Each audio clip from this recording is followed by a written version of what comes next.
To this show, Kenya Explained, where we give you more reason why you should subscribe to this YouTube channel.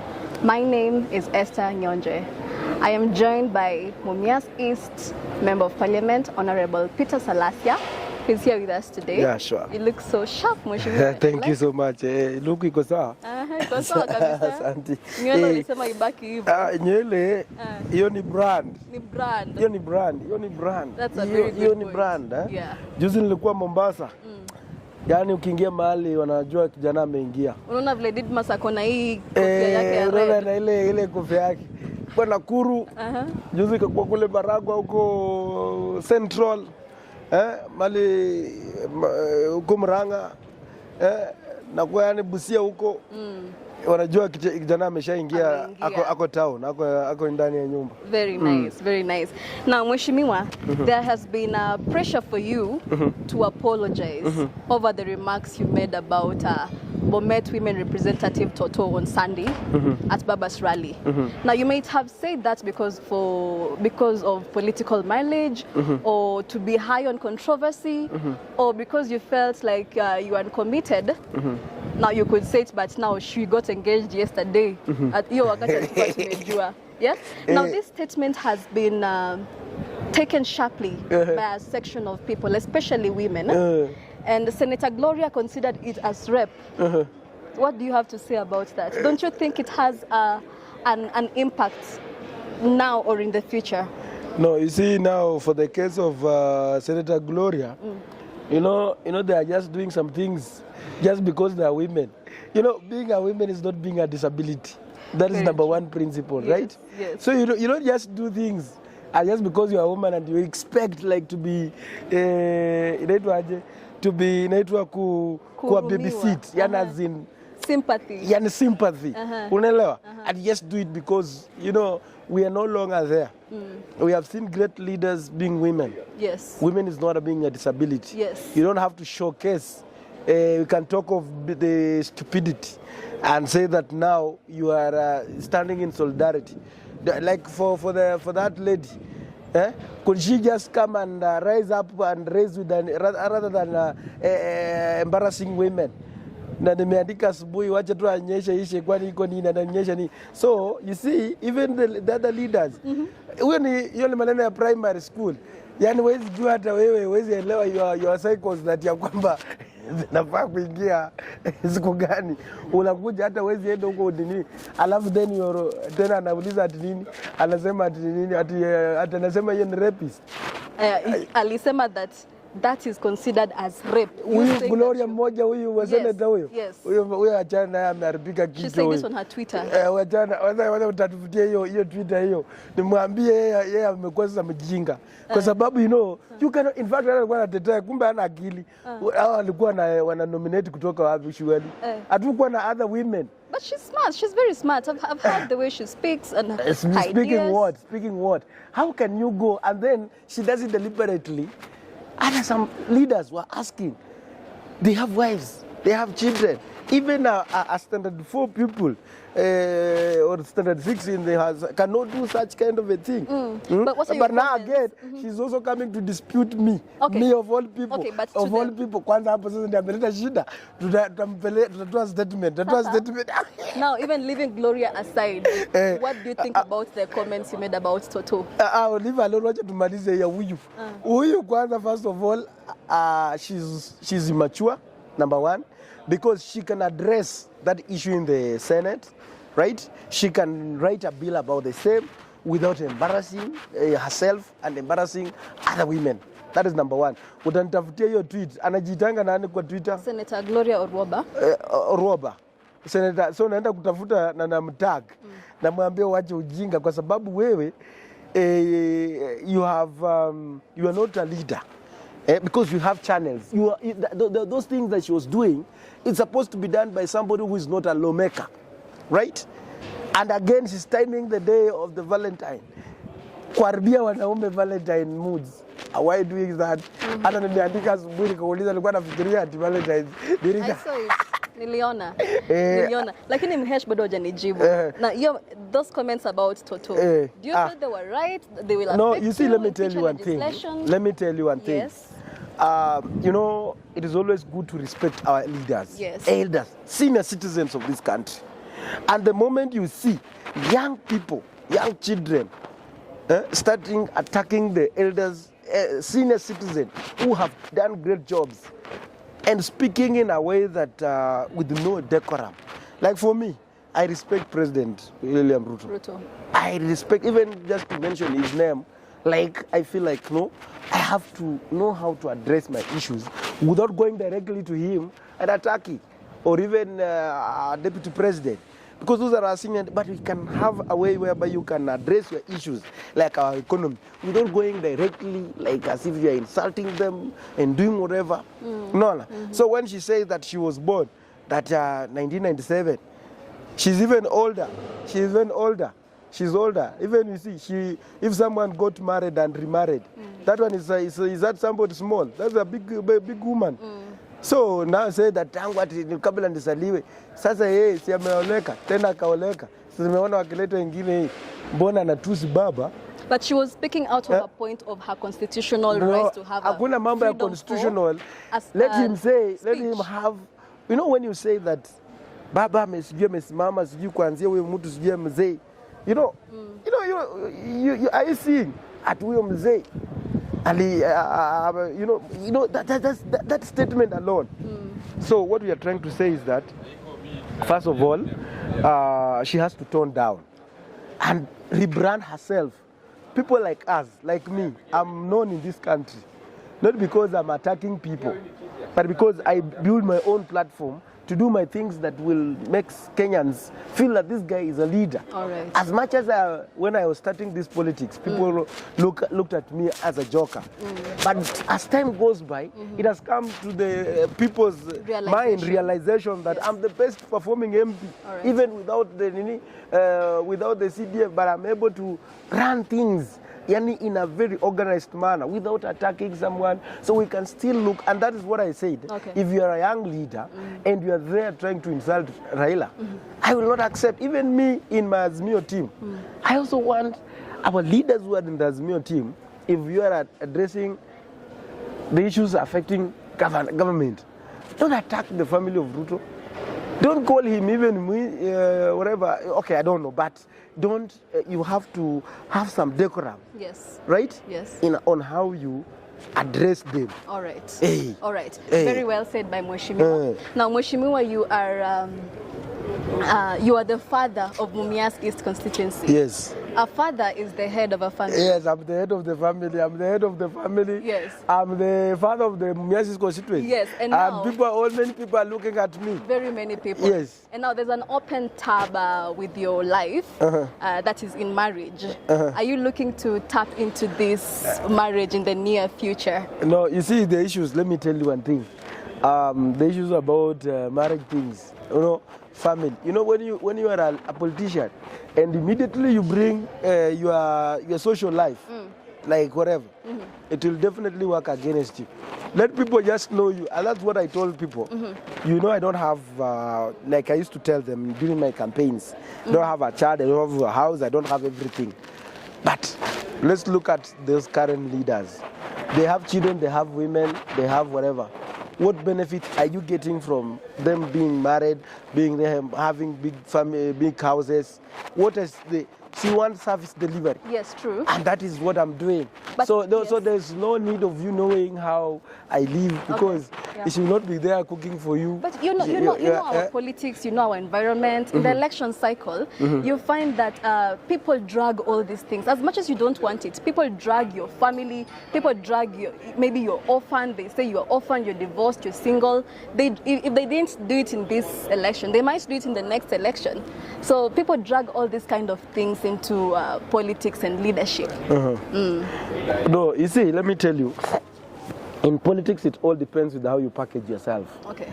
If you package yourself like you are a family man, that is how people will, you know, someone can say that, you see, I have 5 women, many children, I'm able to manage them. So if you give me, I will have to manage them well the way It's a platform that you have built yourself to, All right. right? All right. Then there are those who will come and say that because I've been a good public servant, right?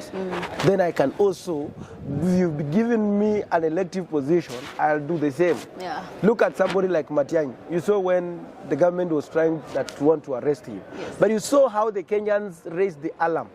Because as much as Matiangi might not be in position right now, but because he's been a transformative leader, right? He's been a transformative leader. We have seen him when he was in the ICT. ICT ministry was very dormant.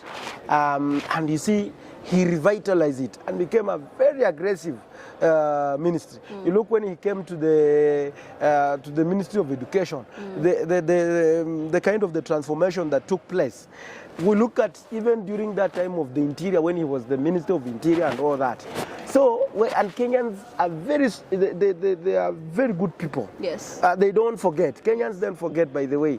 If you do something good, they will just keep quiet. Yes. The moment now, maybe the government, whatever they want to attack, is when they will arise. Yes. And everyone, so those are the silent, they have, you know, so you can brand yourself. Yes. Like, this is how I am. Now for my case, I branded myself that me as Peter Salasya. Not even because I didn't have like good father Yes. who came to hold my hand.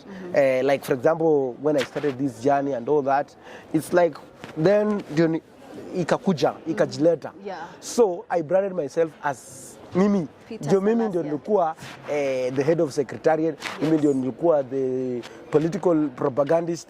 Mimi ndio nilikuwa yani wewe ndio kila kitu. Yes. Unaelewa? Yes. Sasa mimi wananijua hivyo. Alright. So sasa hizi mambo na family, si ndio? It's not a platform that I build up with. So to me, what now people are interested in, my development agenda. Your development agenda. Very smart. Now, viewers, this is a reason why you should keep subscribing to this YouTube channel. Now, Mheshimiwa, Luhya community has 18 sub-tribes. I come from the Luhya community myself, from Nyore. You come from the Wanga. But you will find that some Luhyas don't recognize. You'll find someone saying, I am Tiriki, so I don't recognize someone from a leader from Busia. And you can see the difference with Kakamega and Busia. Do you ever feel that there's going to be a place where we get to Luhya unity? Let me tell you one thing. What has happened previously is, you know, when you're a leader, right?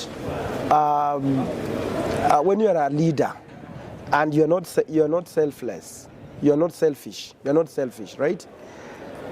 Then you do things that will touch on the people. You don't do things like because mimi ni Maragoli, mimi ni Muviga, mimi ni Maragoli, mimi Nyore, Muanga, ati Marachi ama Marama, sijui Mbukusu. But if you do for the people as a region, people will stop that because now the only one leader was able to manage hiyo maneno ya alikuwa when he was on the top. Yes. Tulikuwa ni mheshimiwa kama Michael Wamalwa.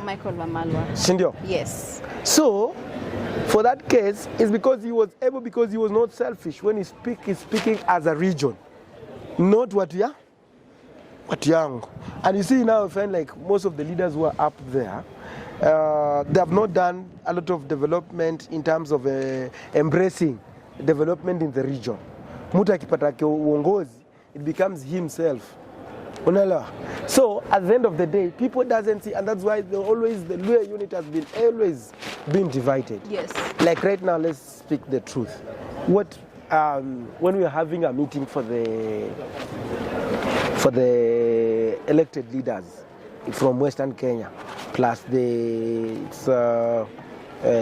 elected leaders, we talked about, you know, to get development, it's not all about government.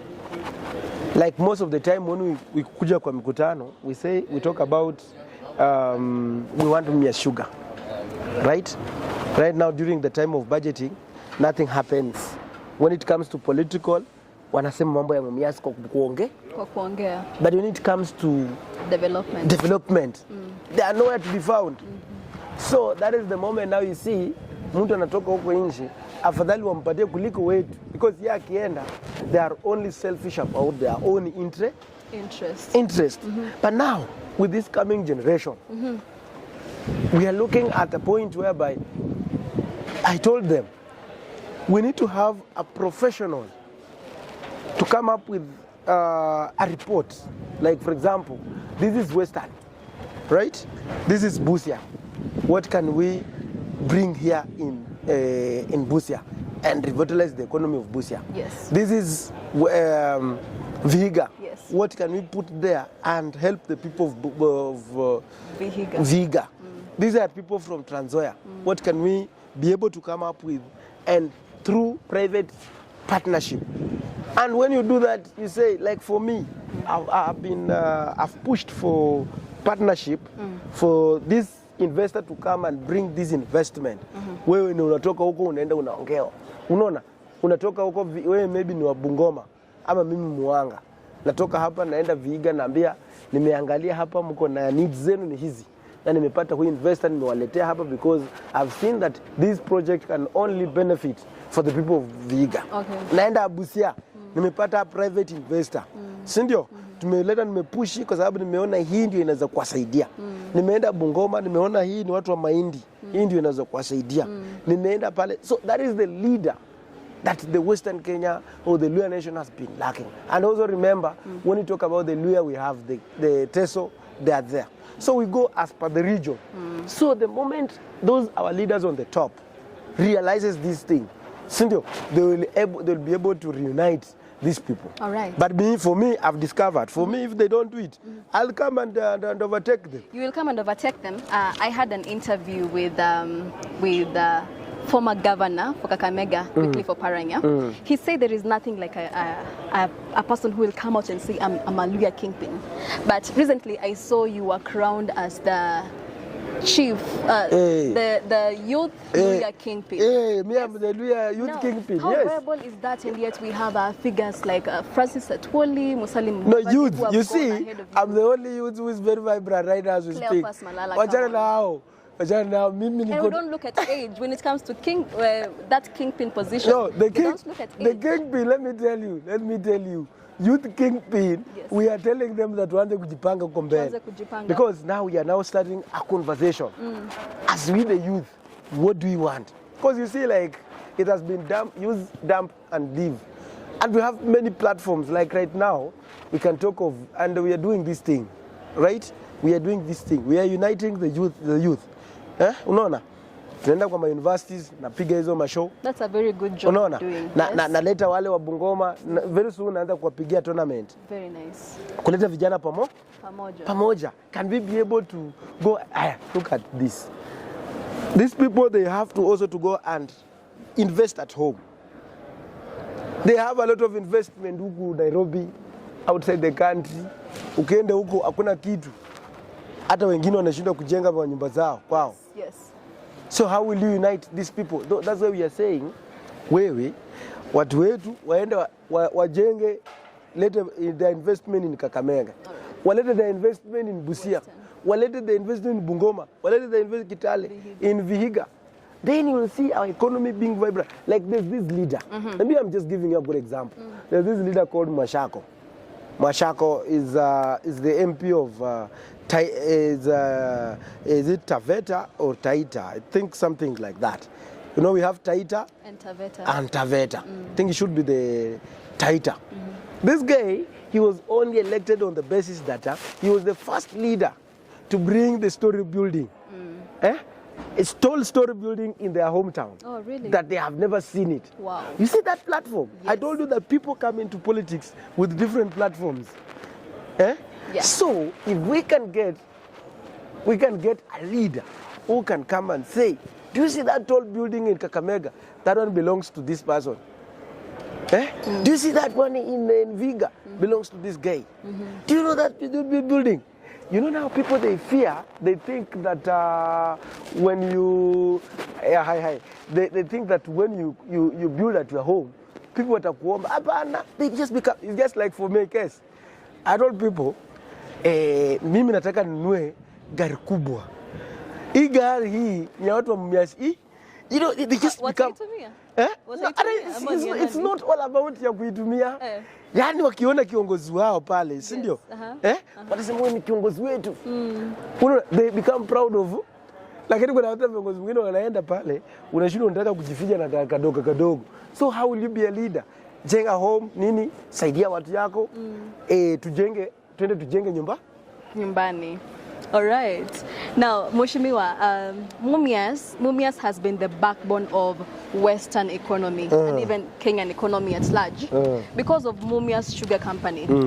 But now it is now in the hands of a private group, that is Sarai Group at this moment. And there are claims of cries for...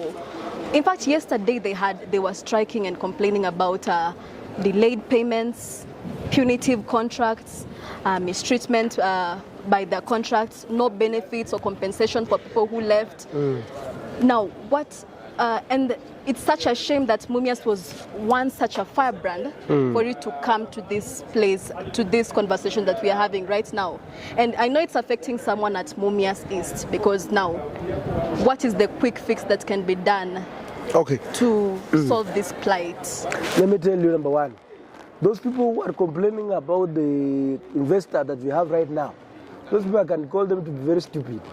That's the first place. But they're the people who work there, because they say our salary was 3,000, it has now been reduced to 2,000, it's now 1,500 shillings. Let me tell you, this company has been rotting down there. Unaona? And you see, even, I'm one of the people who have suffered because of that Mumias sugar. Was beaten by those people who did not want that Mumias sugar to be revived, right? And even up to today, they were taking some vitina kwa president ya kwamba aenda frustrate atoe investor alete cartel. Unaona? But tukasimama imara, and we thank the president that alisema he will not interfere with what is happening there. All right. Because we can see at least wanasema heri nusu shari kuliko shari kamili. There was, at least when you walk right now in that town, in Mumias, you will see some kind of hope. Yes. You will see some kind of, the towns like Shibale, Mayoni, that, you know, there's some kind of, because like today they started slowly. Today they are doing, at least in a week, they are doing 4 days. It will come a point once, because now we are pushing for the bill in the National Assembly that will bring about the zoning things, that now it will allow the millers to help farmers to help millers to develop cane for farmers. We also want to do, because AFA has really mistreated our the sugarcane sector, and that's why we want to withdraw ourselves from the AFA. AFA now. AFA means agriculture. Agricultural Food Authority, right? Because they are the ones who have mismanaged the issues of the sugar through the importation, the exploiting sugarcane through importation and all that. So that's why we want, once we reform, like the reforms are there, that every miller must have an outgrowers company, every miller to have his own zone of doing whatever, about limiting the export, the whatever, to have the sugar board levy, the ones that used to be there, so that we can also benefit from things to do with the substance fertilizer. You can see people like KTDA, Kenya Tea Development, the authority. They are able to get subsidies because they can bargain and tell government this is it. So we can also now, after having those outgrowers company, they can also ask the government, can we also be part of the team that is going to benefit from this substance fertilizer? Yeah, well, that is okay, Mheshimiwa. But what I'm getting from you is more of a legislative thing to improve the condition, working condition, the running of Mumias Sugar Company. But there is the plight of people who work there, because they were on TV this morning, I saw, and they say that our salaries have been reduced. We have no compensation. Now, this is word from the people who work there, not from the management or the complex technical team. So what is the plight of these workers? And even there are claims that there are people who are being imported from Uganda as labor at the expense of people who can be employed in Mumias and in Kenya. Now, okay, there could be some one or two things maybe, but always in an organization, there will be always challenges. All right. They will never miss to have a challenge. Like number one challenge that we are also looking for is that this company is still under the court cases, right? It's just like, for example, today, when you have been employed, right? You are on the contract, or probation. Can you be in a position to go and apply for a loan in the bank and get? No, you cannot. You cannot. So these guys have been on and off, out of the court cases, right? So, if today you have put somebody on the contract, that and on permanent contract basis, and then you tomorrow you tell that you call that you have been stopped from operation. That person atataka tu kupata mshahara yake. So that's why there have been no clear contracts about the same. And that's why we want to push these things where there's that we want to push these things so that Mumia Sugar now there are issues. There are still some cases because like cogen, there's that for ethanol. There's still some court cases, but once they settle, we shall call upon them to fast track, so that now, if we know that the Serai is the one who is totally in charge, so that now they can be employees' welfare, like compensation, but now we have those things that we're going to make the follow-up that about the insurance. Like we have a case whereby somebody alienda kamko kwa moto pale. So we want to get all those who are there, they are being paid for things to be the necessary things, like NHIF, NSSF, blah, blah, blah. So that now in case of any emergency, in case of any emergency, then they can be compensated for, like those who are in the hospital because of, they'll be able to be compensated. All right. Yeah. You were an adamant opposer of the GMO when we wanted to introduce it to our food system. What is the status of GMO? Yeah, that one my position remains. Remains the same. In fact, ilifanya paka tukakosana kwa hiyo committee. Lakini you see now, we are waiting for that moment for the report writing. Because I refused it, and up to today, I'm still refusing. No, you can tell us what is the status of the introduction. No, now what is there is that we have received all the report, right? All right. Now, because now we have been out for some time because we have been out of the session, so we are back. You're back. So maybe we are hoping, maybe after we have settled, we are going back to writing the report. Yes. So, but my position remains the same that we are not going to allow the GMO food stuff in this country. That is number one thing. Number two, we are not going to allow those people to come and tell us that we can hatuna enough food, maize, na millers ndio watuletee zile. And again hiyo GMO, it means that wanaanza kupanda hapa, ukipanda unaona seeds will be being colonized by those companies that are producing those standardized huko in South Africa. So if today they wake up and say that leo tumewekea hii price, unaona hakuna venye utachange, iko kama ile ya cotton. So sisi tunataka ku believe into indigenous, and again it's going to affect our exports. Unaelewa? Exports kama flowers, hakuna ile country tutaenda ku trade nayo sababu itakuwa ina ile certificate ya free GMO whatever. Na hii inakuwa ni costly. So we are going again to reduce ourselves. Yes. Like Kenya wezi pata kitu legit, kitu fresh. So unaona hata siku hizi kuku za grade zimemaliza, hata siku hizi hata tukuli kuku mzuri. Hata sasa hivi nimeambia kuku za hapa sasa nimekataa. Sasa unakula kuku gani? Sasa kuku nimekataa. Nakula nyumbani kama nimerudi. Waambie wakuletea huko. Sasa okay. So how different are you committed to investing your allocation of national government CDF funds? What's different are you doing from No, the difference we are doing is that we are trying to make sure that those who are from day school, because ukiona mtoto ameweka, kwa sababu huko maisha ngumu, kupata tu shilingi 1,000 peke yake ngumu sana. So we want to make sure that ukiona ule mtu ambaye ameweka mtoto wake kwa day school, is like huyo mtu ameishiwa. The only thing maybe this person can afford maybe ni kununua kiatu ya mtoto. Hata kununua kiatu ya mtoto ni shida.